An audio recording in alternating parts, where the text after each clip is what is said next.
بسم الله الرحمن الرحيم. بسم الله الرحمن الرحيم. السلام عليكم ورحمة الله وبركاته.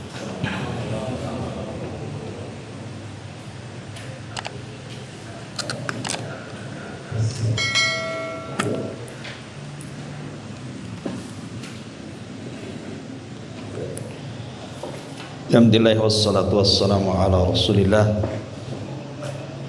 wa ala alihi wa sahbihi wa mawalah wa la hawla wa la quwata illa billahi wa ba'd.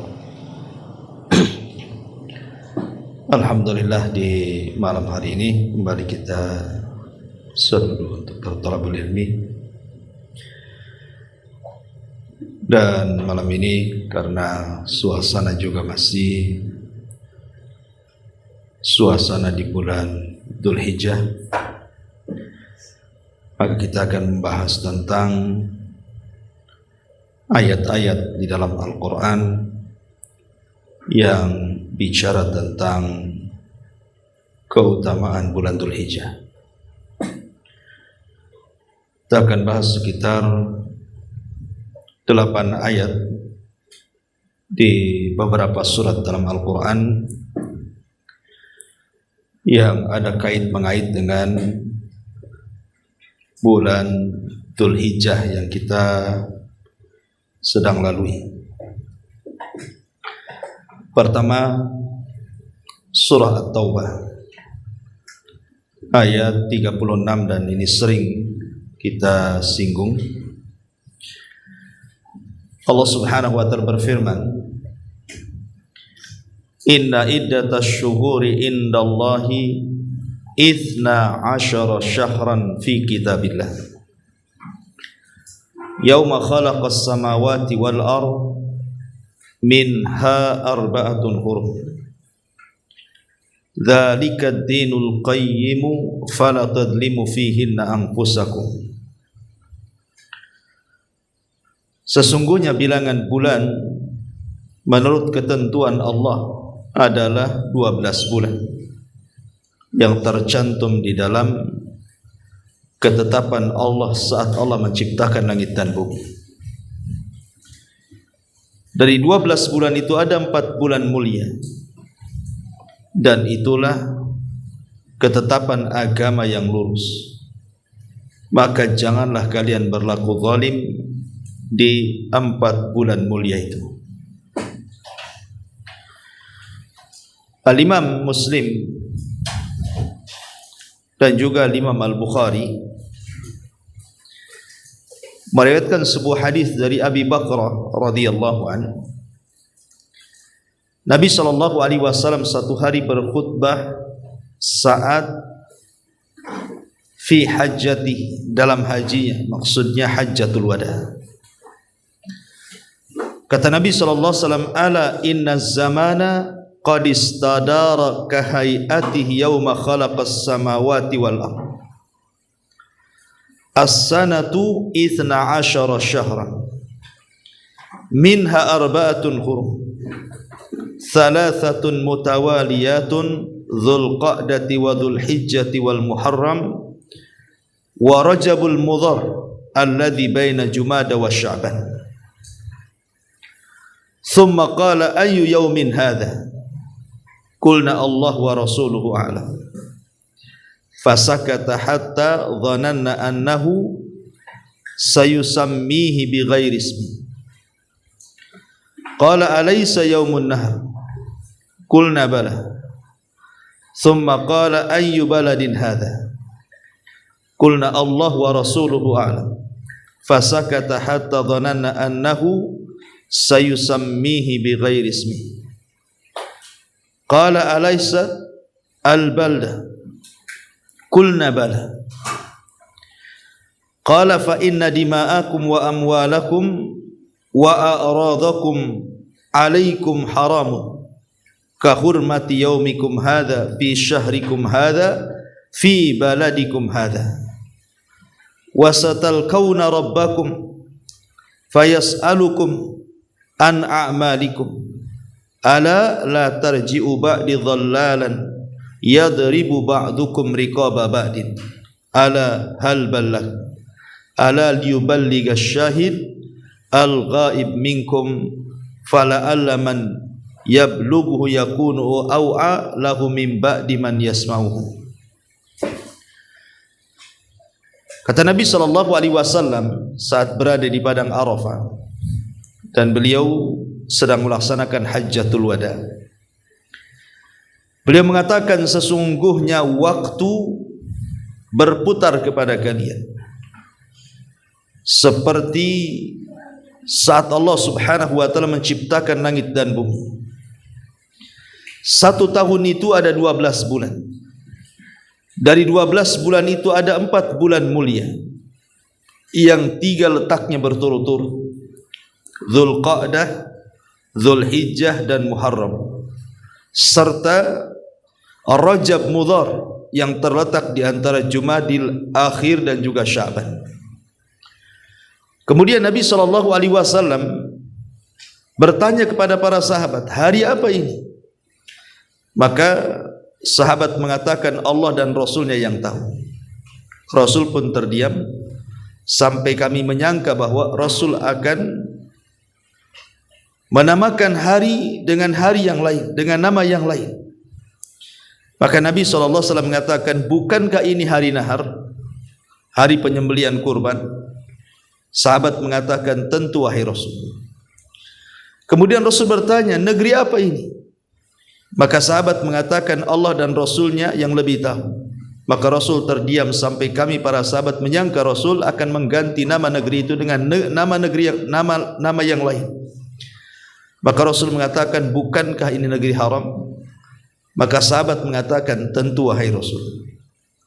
Maka Rasul mengatakan, sesungguhnya darah kalian, harta kalian, kehormatan kalian haram ditumpahkan karena kemuliaan hari kalian ini, kemuliaan bulan kalian ini, dan kemuliaan negeri kalian ini.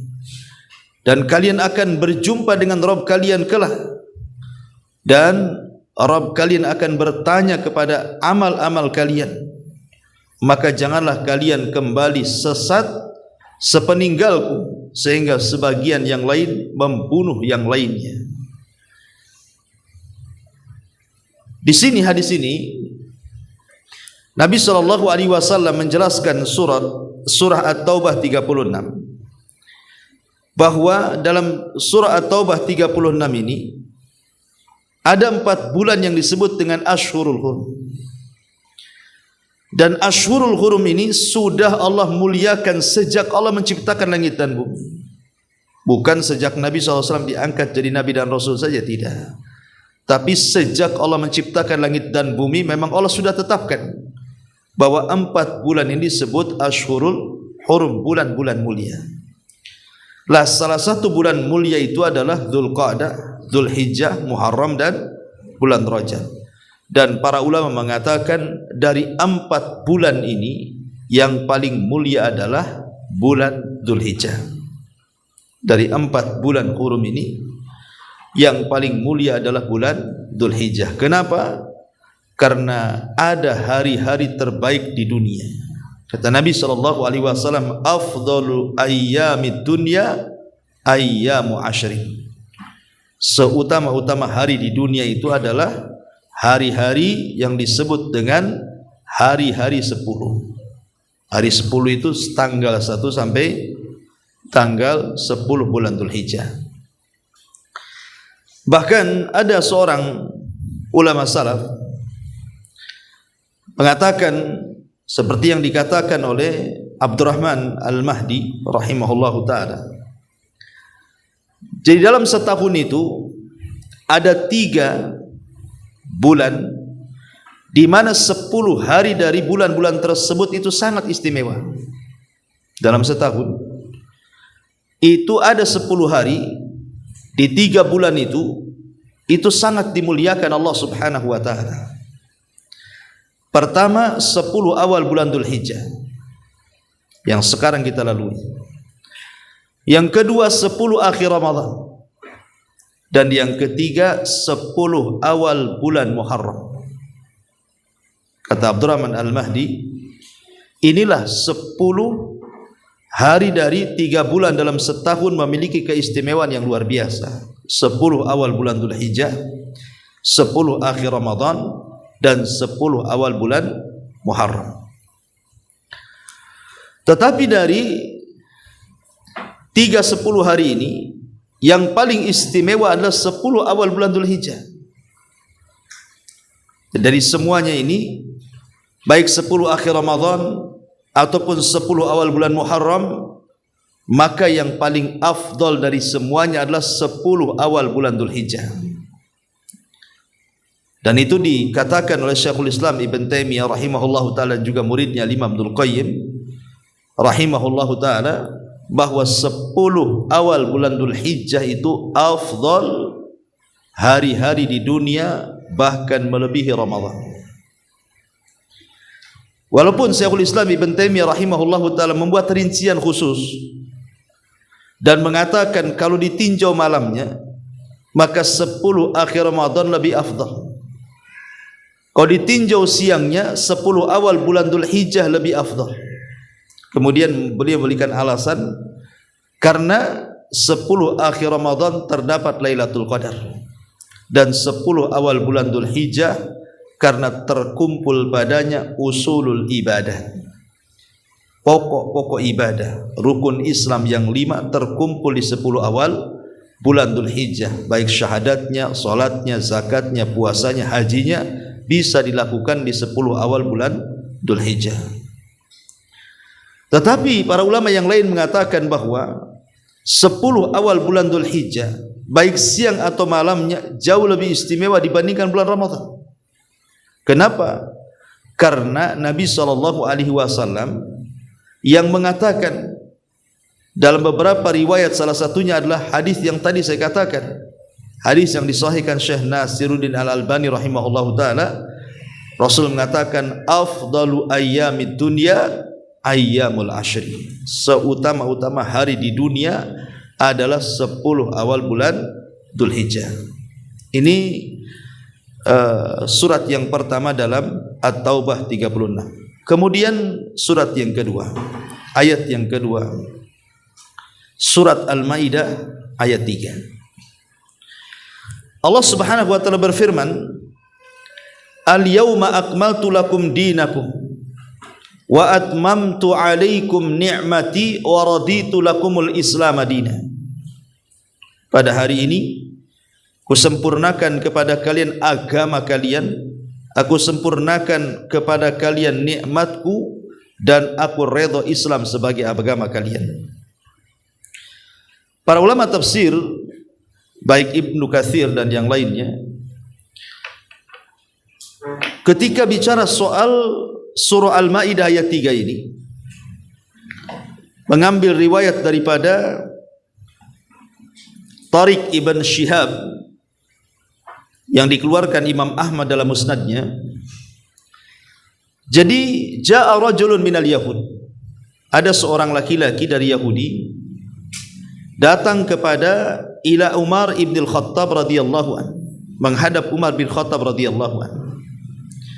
Faqala, dia mengatakan, ya Amiral Mukminin, wahai Amiral Mukminin, innakum taqra'una ayatan fi kitabikum, sesungguhnya kalian membaca satu ayat dalam kitab kalian Al-Quran.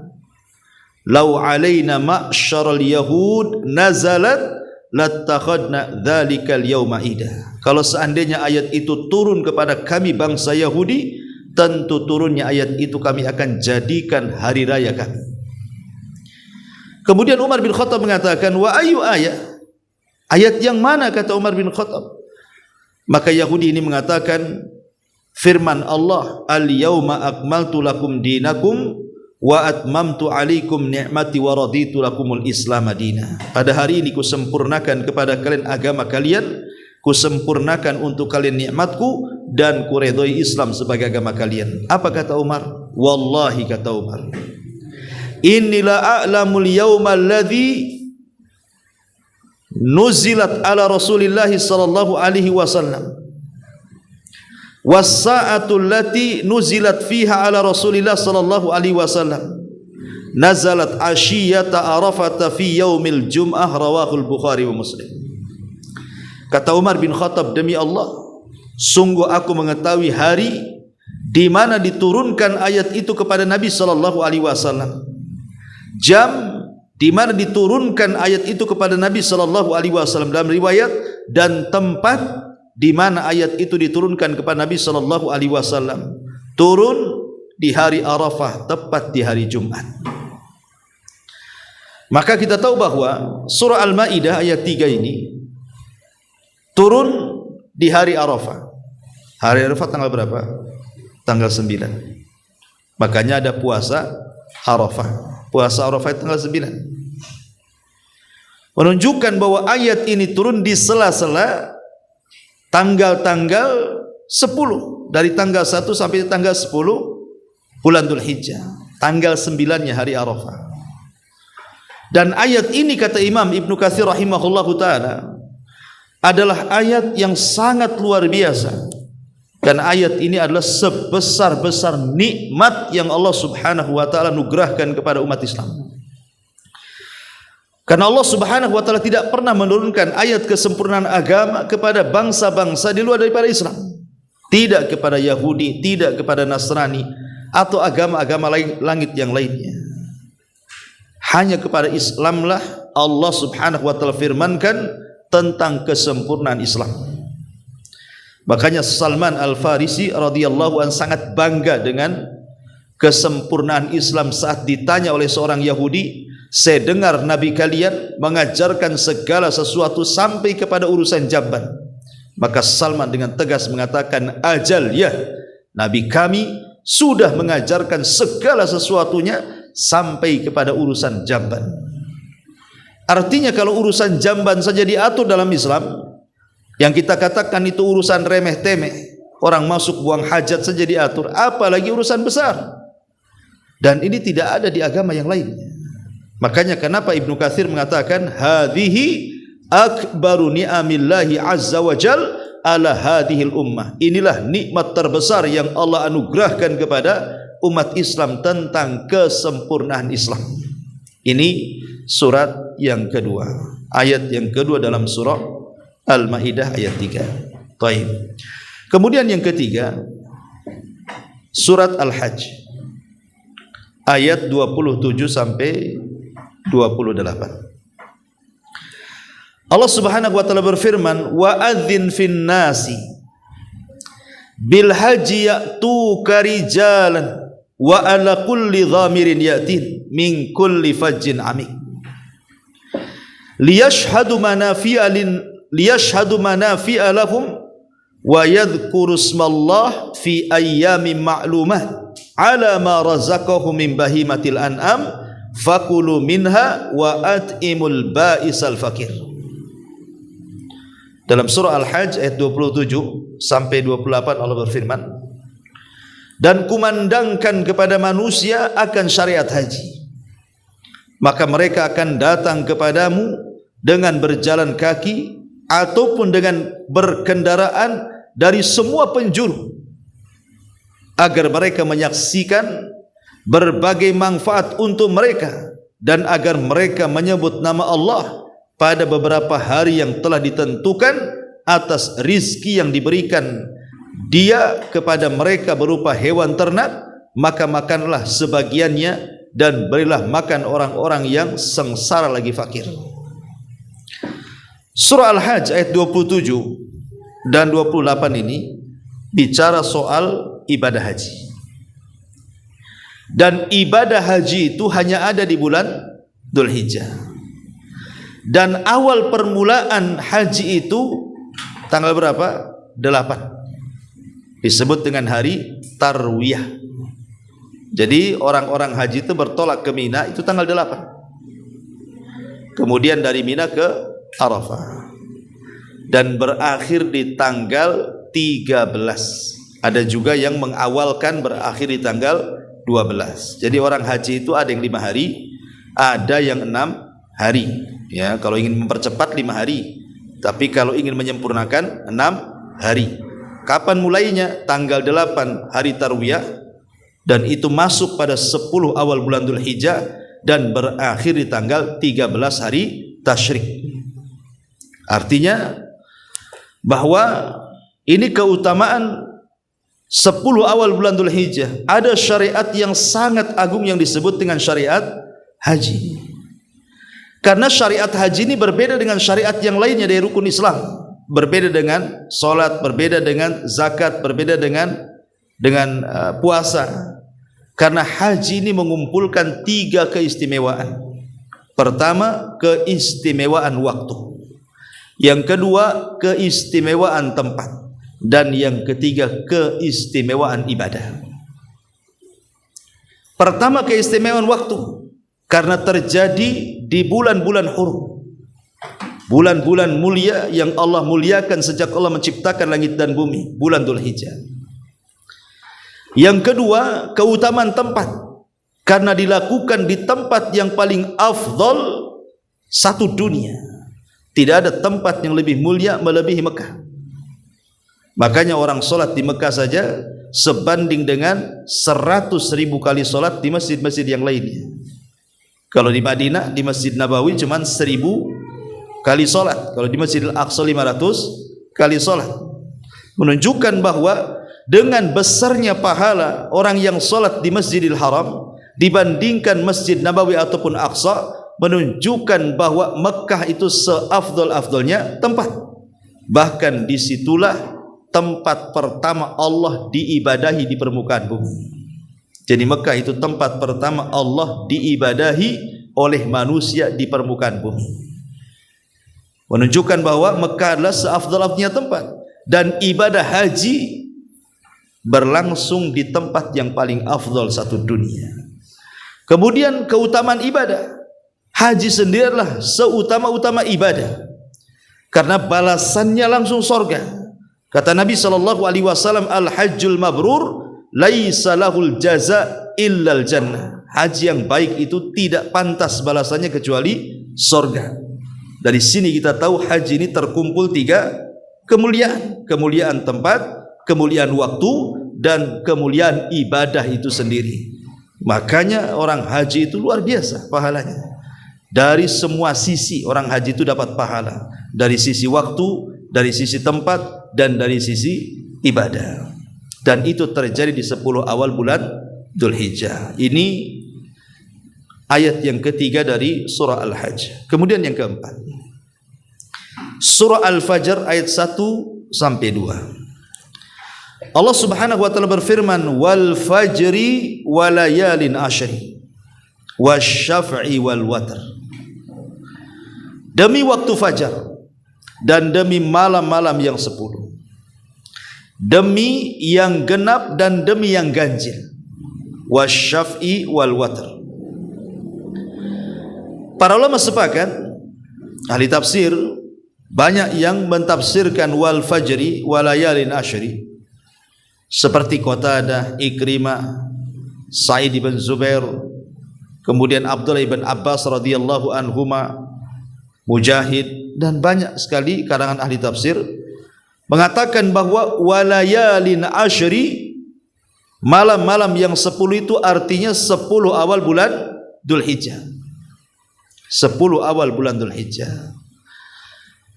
Lah di sini Allah Subhanahu wa taala bersumpah dengan 10 malam bulan Dzulhijjah.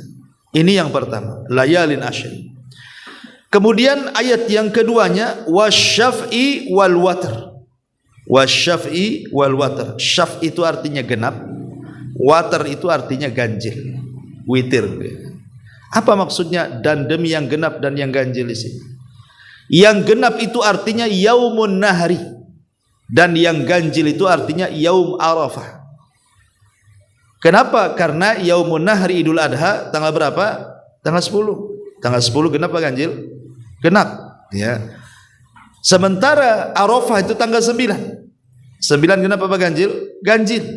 Makanya Allah Subhanahu wa taala seolah-olah bersumpah demi hari nahar, hari Idul Adha, dan demi hari Arafah. Kenapa didahulukan hari nahar Idul Adha baru kemudian Arafah? Karena hari nahar itu puncak dari afdalu ayyamid dunya. Seutama-utama hari-hari di dunia itu adalah 10 awal bulan Dzulhijjah dan puncaknya di hari nahar. Ya, jadi kalau kita kerucutkan seperti ini, dalam satu tahun itu ada 4 bulan mulia: Dzulqa'dah, Dzulhijjah, Muharram, dan Rajab. Dari 4 bulan mulia itu dikerucutkan lagi. Yang paling mulia adalah bulan Dzulhijjah. Bulan Dzulhijjah ini dikerucutkan lagi. Yang paling mulia dari bulan Dzulhijjah itu 10 awal bulan Dzulhijjah. Dari 10 awal bulan Dzulhijjah dikerucutkan lagi menjadi 2, hari Arafah dan hari Nahar. Dari 2 ini dikerucutkan lagi menjadi 1, hari Nahar. Nahar itulah Idul Adha. Di sini Allah mengatakan wal fajri wa layalin ashri wasyaf'i wal watar. Ma'asyiral muslimin yang dimuliakan Allah Subhanahu wa taala. Ini yang keempat. Yang kelima, Surah Al-Buruj ayat 3. Surah Al-Buruj ayat 3. Allah mengatakan was-sama'i dzatil buruj wal yaumil mau'ud wasyahidin wa mashhud.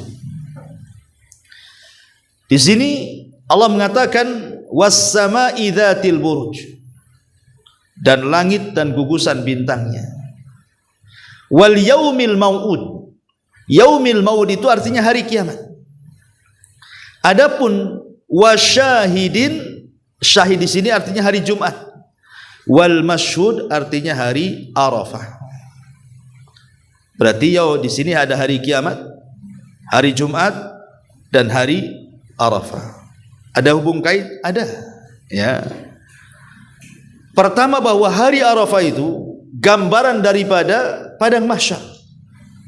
Karena semua orang berkumpul di Arafah. Ribuan orang berkumpul di Arafah. Kemudian kiamat itu terjadi di hari Jumat. Ya. Kiamat itu terjadi di hari Jumat di waktu pagi.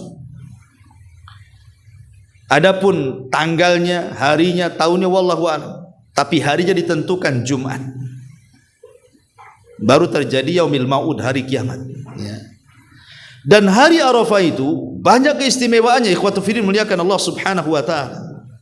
Saya akan sebutkan beberapa keistimewaan hari Arafah. Taib, yang pertama, kita melihat keistimewaan hari Arafah luar biasa. Maka beruntunglah Anda yang bisa berangkat haji. Hari Arafah itu adalah hari Allah Subhanahu wa taala menyempurnakan agamanya. Tadi saya sudah singgung Al-Maidah ayat 3, kapan turunnya? Di hari Arafah, hari Jumat. Ini pertama. Yang kedua, bahwa hari Arafah itu adalah yaumu idin li ahlil mauqif. Itu hari rayanya bagi orang yang haji. Hari raya orang yang haji itulah hari ketika manusia berkumpul di padang Arafah. Karena al-hajju Arafat. Haji itu ditentukan di Arafah. Orang kalau haji tidak wukuf di Arafah, tidak sah hajinya. Jadi yang menentukan sah dan tidaknya ibadah haji itu salah satunya adalah wukuf di Arafah. Ya. Kemudian yang ketiga, di hari Arafah, bagi yang tidak haji, ada syariat puasa. Namanya puasa Arafah. Pahalanya bisa menggugurkan setahun ke belakang dan bisa menggugurkan setahun ke depan. Artinya 2 bulan berturut-turut dosa kita diampuni. Kemudian juga Allah Subhanahu wa taala menjadikan hari Arafah ini sebagai sumpah, sebagaimana ayat ini yang kita bacakan. Wa syahidin wa mashhud. Mashhud di situ artinya hari Arafah. Dan Allah tidak mungkin menjadikan sumpah makhluknya kecuali punya keagungan di sisinya. Kemudian yang kelima, hari di mana Allah Subhanahu wa taala mengambil perjanjian dengan keturunan Adam. Ketika Allah Subhanahu wa taala turunkan Adam alaihi salatu wassalam dari sorga ke bumi. Ketika Allah Subhanahu wa taala turunkan Adam dan Hawa dari sorga ke bumi. Dan ketika Allah Subhanahu wa taala pertemukan Adam dan Hawa di Arafah, disebut Arafah karena Adam mengenali Hawa, Hawa mengenali Adam, disebut Arafah. Arafah itu mengenal artinya. Makanya istilah ta'aruf, ya. Lah ketika Allah Subhanahu wa taala menurunkan Adam dan Hawa ke bumi dan memperjumpakan Adam dan juga Hawa yang tadinya terpisah, disitulah Allah mengusap pundak Adam. Ketika diusap pundaknya, keluar semua ruh-ruh keturunannya. Jadi ruh-ruh yang kelak akan menjadi keturunan Adam yang akan menghuni bumi sejak Adam sampai kiamat dibangkitkan, itu dikeluarkan oleh Allah dari pundaknya Adam, sebelah kanan dan kiri. Disitulah Allah subhanahu wa ta'ala membuat perjanjian dengan ruh itu di alam arwah. Alastu bi rabbikum qalu bala syahidna. Bukankah aku Rabb kalian? Ya, kami betul-betul mengakui engkau adalah Rabb kalian. Jadi hari Arafah itu hari perjanjian antara Allah dengan Bani Adam. Ya. Kemudian juga yang keenam, bahwa hari Arafah itu Allah banyak memerdekakan hamba-hambanya dari api neraka. Makanya Sufyan Ats-Tsauri rahimahullahu taala ketika menangis saat berada di padang Arafah, Abdullah ibn Mubarak bertanya, "Kenapa menangis wahai Sufyan?" Maka Sufyan mengatakan, seburuk-buruk manusia adalah orang yang menyangka Allah tidak akan mengampuni manusia sebanyak ini di padang Arafah, katanya. Ini yang kelima, yang keenam, yang ketujuh, bahwa Allah subhanahu wa ta'ala sedang menghinakan syaitan di padang Arafah. Karena ada hadis Nabi SAW mengatakan, tidaklah syaitan merasa terhina, merasa rendah, merasa kecil, dan betul-betul merasa rendah, kecuali saat hari Arafah. Karena disitulah Allah turunkan rahmat dan malaikat ribuan turun ke bumi. Maka syaitan merasa hina. Kedua, ketika perang Badar, itulah setan merasa terhina di dua kali di dunia ini. Pertama perang Badar, dan yang kedua setiap tahun di Arafah. Ya. Ma'asyiral muslimin yang dimuliakan Allah Azza wa Jalla, termasuk padanya di hari Arafah itu, ya, karena di situ terkumpul rukun Islam. Ya, rukun Islam maksudnya penyempurna Islam adalah haji, dan haji itu ditentukan dengan Arafah. Wallahu a'lam. Ini di antara Allah Subhanahu wa taala berfirman, wa syahidin wa mashhud. Artinya Allah Subhanahu wa taala berfirman di surah Al-Buruj. Ya. Baik. Kemudian yang ke-5, yang ke-6 surah Al-Hajj ayat 36. Allah Subhanahu wa taala berfirman, wal budna ja'alnaha lakum min sya'airillah lakum fiha khairun fadhkuru ismallah 'alaiha sawaf fa idza wajabat junubuha fakulu minha wa at'imul qani'al mu'tar qani'a wal mu'tar kadzalika sakharnaha lakum la'allakum tashkurun. Dan kami telah jadikan untuk kamu unta-unta itu sebagai dari syiar-syiar Allah. Kamu memperoleh kebaikan yang banyak padanya, maka sebutlah olehmu nama Allah ketika kamu menyembelihnya dalam keadaan berdiri dan telah terikat. Kemudian apabila telah roboh ataupun mati, maka makanlah sebagiannya dan berilah makan orang-orang yang rela dengan apa yang ada padanya, dan orang yang meminta-minta juga. Demikianlah kami telah menundukkan unta-unta itu untuk kalian, mudah-mudahan kalian bersyukur. Surah Al-Hajj ayat 36 ini adalah perintah tentang apa? Tentang kurban.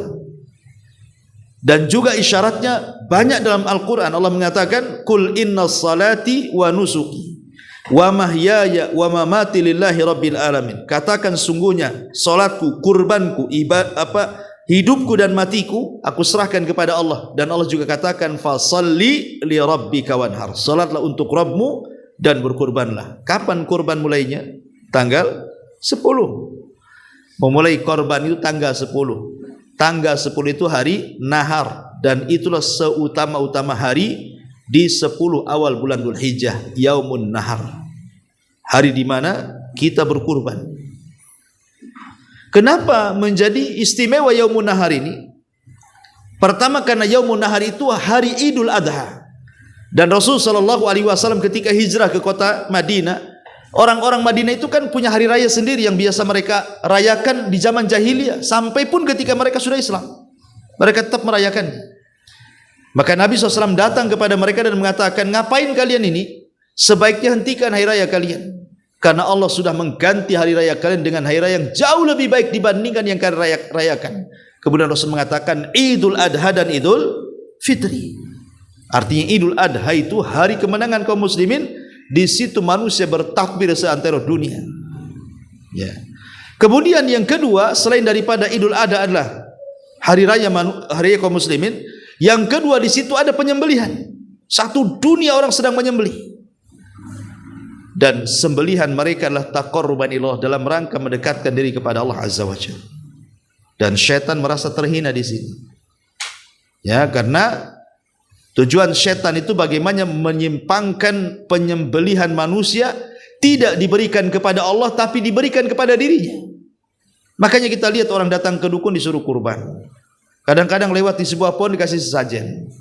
Ya, kalau zaman dulu pindah rumah saja harus sembelih kambing, ya kan, syukuran lah bahasa mereka itu kan, karena baru pindah rumah, ya kan, harus korban juga kan, semua pakai sembelihan. Maka dalam Islam akhirnya dilarang, man dzabaha li ghairillahi faqad asyrak, siapapun yang menyembelih kepada selain Allah syirik dia, tidak boleh. Maka siapapun yang menyembelih karena Allah dialah tauhid. Maka orang yang menyembelih karena Allah itulah telah mensyiarkan tauhid. Maka Yaumun Nahar adalah syiar tauhid, karena satu dunia orang menyembelih karena Allah Subhanahu wa taala. Maka itu seafdal-afdalnya hari, ya, Yaumun Nahar. Dan itu adalah Hajjil Akbar. Baik, ma'asyiral muslimin yang dimuliakan Allah Azza wa Jalla, jadi ada isyarat tentang syariat kurban. Kemudian yang nomor 7, surah Al-A'raf ayat 142. Allah Subhanahu wa taala berfirman, wa wa'adna Musa 30 lailatan wa atmamnaha bi ashrin fatamma miqatu rabbih 40 lailatan. Wa qala Musa li akhihi Harun ukhlufni fi qaumi wa aslih wa la tattabi sabilal mufsidin. Dan telah kami janjikan kepada Musa, memberikan Taurat maksudnya, sesudah berlalu waktu 30 malam, dan kami sempurnakan jumlah malam itu dengan 10 malam lagi. Maka sempurnalah waktu yang telah ditentukan Tuhannya 40 malam. Dan berkata Musa kepada saudaranya Harun, gantikanlah aku dalam memimpin kaumku Bani Israel, dan perbaikilah, dan janganlah kamu mengikuti jalan orang-orang yang membuat kerusakan. Surah Al-A'raf ayat 142 ini juga masih menyangkut tentang bulan Dzulhijjah. Di mana bulan Dzulhijjah itu juga bukan hari bersejarah bagi kaum muslimin, ya, bukan hari mulia bagi kita kaum muslimin saja, tapi umat-umat dulu sebelum Islam juga memuliakan. Salah satunya adalah umat Yahudi. Yahudi sangat memuliakan karena 10 awal bulan Dzulhijjah itulah di mana Allah Subhanahu wa taala berdialog langsung dengan Allah Subhanahu wa taala dan turunnya Taurat kepadanya. Makanya kemudian hari ini juga hari bersejarah bagi mereka. Dan umat Islam jauh lebih memiliki kemuliaan dibandingkan orang-orang Yahudi. Ma'asyiral muslimin yang dimuliakan Allah Azza wa Jalla. Dan yang terakhir, ya, yang terakhir adalah surah Al-A'raf ayat 172. Dan tadi saya sudah singgung, wa idh akhadha rabbuka min bani adam min dhuhurihim dzurriyyatahum wa ashhadahum ala anfusihim alastu bi rabbikum qalu bala syahidna an taqulu yaumal qiyamati inna kunna an hadza ghafilin. Dan ingatlah ketika Tuhan mengeluarkan keturunan anak-anak Adam dari sulbi mereka, dan Allah mengambil kesaksian terhadap jiwa mereka seraya berfirman, bukankah aku Tuhan kalian? Mereka menjawab, betul, engkau Tuhan kami. Kami menjadi saksi, kami lakukan yang demikian itu agar di hari kiamat kamu tidak mengatakan sesungguhnya kami Bani Adam adalah orang-orang yang telah lengah terhadap ini. Maksudnya tentang keesaan atau tauhid kepada Allah Subhanahu wa taala. Dan Umar bin Khattab radhiyallahu an menceritakan dalam sebuah riwayat yang dinukilkan oleh tafsir. Jadi, innallaha khalaqa Adam, ketika Allah menciptakan Adam itu, thumma masaha dhahra, Allah mengusap punggung Adam. Biyaminihi fastakhraja minhu dzurriyyah, dengan tangan kanannya maka keluarlah ruh-ruh yang kelak akan menjadi turunan Adam. Ya. Kemudian Allah mengatakan, khalaqtu haula lil jannah wa bi amali ahli jannah ya'malun. Maka yang ini, yang keluar pertama ini, mereka adalah ruh-ruh penduduk sorga dan mereka akan melakukan amalan ahli sorga. Kemudian Allah mengusap lagi sebelah kiri, fastakhraja minhu dzurriyyatan, maka keluarlah dari pundak sebelah kiri Adam ruh-ruhnya. Kemudian Allah mengatakan khalaqtu haula'i lin-nar wa bi amali ahli nar ya'malun. Yang ini adalah ruh-ruh yang kelak akan menjadi penghuni neraka dan dengan amalan ahli neraka lah mereka beramal. Faqala rajulun, maka seorang laki-laki berkata, ya Rasulullah, fa fimal amal, lalu apa gunanya beramal? Kalau Allah sudah mentakdirkan yang ini menjadi penduduk surga, yang ini sudah menjadi penduduk neraka, buat apa beramal? Kalau kita takdirnya masuk neraka, capek-capek aja sholat, toh juga masuk neraka nantinya, ya kan? Jadi apa gunanya amal kalau begitu? Kalau sudah ditentukan si fulan ahli surga, si fulan ahli neraka, apa gunanya amal? Kata sahabat. Maka Nabi SAW mengatakan, innallaha idza khalaqal abda lil jannah ista'malahu bi amali ahli jannah hatta yamuta ala amalin min amali ahli jannah fayudkhilahul jannah. Wa idza khalaqal abdu lin nar ista'malahu bi amali ahli nar hatta yamuta ala amalin min amali ahli nar fayudkhilahun nar atau fayadkhuluhun nar. Allah apabila menciptakan hamba dan hamba itu ditakdirkan masuk surga, maka Allah Subhanahu wa taala akan berikan taufik kepada hamba itu akan beramal dengan amalan ahli jannah, ahli surga sampai mati. Dia di atas amalan dari amalan-amalan ahli surga dan Allah masukkan dia ke surga. Begitu juga seorang hamba apabila Allah ciptakan, memang dia sengaja Allah masukkan ke neraka, maka orang ini tidak berikan taufik sehingga dia akan tersesat dengan amalan penduduk neraka sampai mati. Ya, dia berada di situ sampai akhirnya dia mengakhiri hidupnya dengan amalan penduduk neraka dan Allah masukkan dia ke neraka. Maksudnya apa di sini, Pak? Kita tidak tahu kita ini termasuk ahli jannah atau ahli nar. Kita tidak tahu. Karena takdir itu kan rahasia Allah. Takdir itu semua rahasia Allah. Makanya dalam hadis yang lain Rasul mengatakan apa? I'malu, sudahlah jangan tanya masalah itu, beramal saja. Fakullun muyassarun lima khuliqalahu, setiap orang itu akan dimudahkan karena amalannya. Ya. Orang itu akan dimudahkan karena amalannya. Kemudian Rasul membacakan ayat fa amma man a'ta wattaqa wa saddaqa bil husna fasanuyassiruhu lil yusra. Adapun orang-orang yang suka memberi, bertakwa, percaya dengan surga, jalan dia sudah mudah, Allah mudahkan lagi. Kalimat jalan dia sudah mudah, Allah mudahkan lagi. Maksudnya begini, kalau Allah Subhanahu wa taala mudahkan kita melaksanakan salat, melaksanakan puasa, melaksanakan zakat, melaksanakan apapun ibadah, ya, kita sudah mudah. Pasti Allah mudahkan lagi sehingga satu ibadah akan melahirkan ibadah yang lainnya. Ketika satu ibadah melahirkan ibadah yang lain, itulah artinya Allah memudahkan. Kita sudah mudah sholat 5 waktu, ya sudah mudah, nggak pernah kita telat sholat 5 waktu, Allah mudahkan. Ya.